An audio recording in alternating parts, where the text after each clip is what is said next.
Our first guest was born right here in Brooklyn, and yet he just joined the LA Lakers, so it sounds like we're switching places, because I'm from California. I don't know if you could tell by my accent.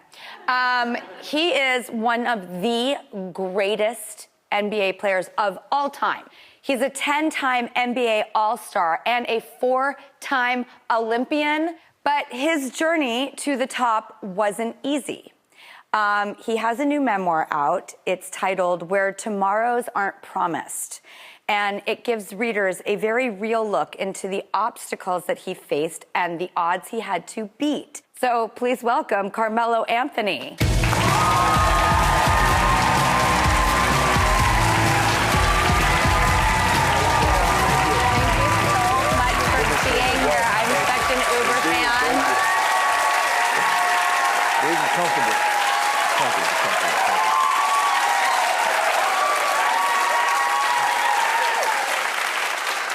I'm feeling a very velour on velour, velvety vibe going on with you. It's fall. You got to tap into the fall season now. I love it. You look so good. Thank you.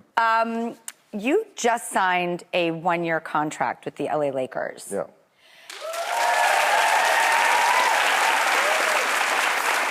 And obviously, I'm going to get into the old friend LeBron of it all, but why did you make that choice, may I ask?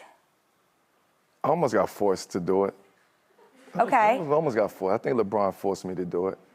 Okay. He waited to the right time. He waited to, we at the end of our careers. And he said, the time is now. If you don't do it now, we ain't gonna never do it. And we're both going into our 19th season. I mean, that's very. There's not too many people that can say that, and still at the top of the game, and still doing it at a high level. So, early on, I don't think it would have worked out between us because he was on his path, I was on my path. We had different lanes. I just think everything happens for a reason, and timing is everything. I'm so in love with the title of your book because it has so many overarching themes of life. I work every day because I know that most of the jobs that I've had in life are going to end. They are not permanent. I know that if I don't work my butt off, there probably won't be a tomorrow. And that's my work ethic. What is it for you that incentivizes you? Understanding that tomorrows aren't promised, and understanding I come from where tomorrows aren't promised. And I really just wanted to tell that story of actually where the true essence of where tomorrows aren't promised. I mean, those environments, there's no promise and there's no hope in those environments. Why did you decide to share that now in this book? I think now where I'm at in just my life and just my career, it's a sense of discovery, like trying to figure out who I am, who's the true essence of Carmelo Anthony. And in that discovery, I came to write that book because for so long I had those stories and that information kind of just tucked in the closet somewhere. I didn't want that story out. I didn't want that feeling and to relive those stories. So I decided, I'm gonna try to be vulnerable.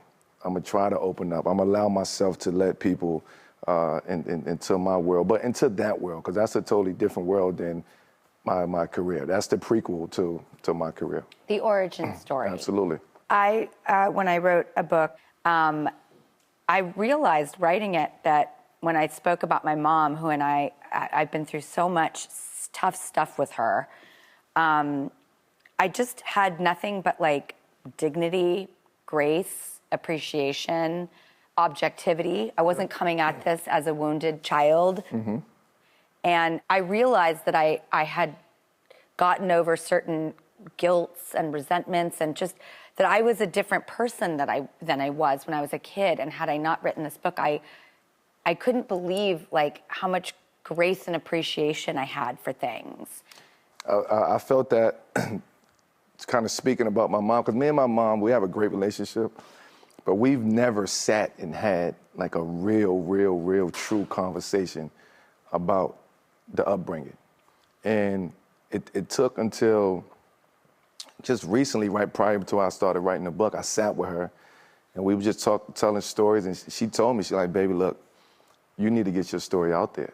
So once she blessed it, it was like, I'm okay, I'm good. I'm good You were now. free. I was free.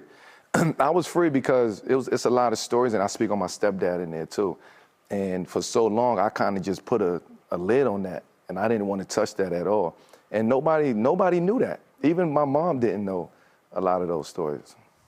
I feel like I am feeling a true shift in our world that Yeah. because athletes are coming out and talking about their past, their spirits, their heads, their hearts, their bodies, their brains.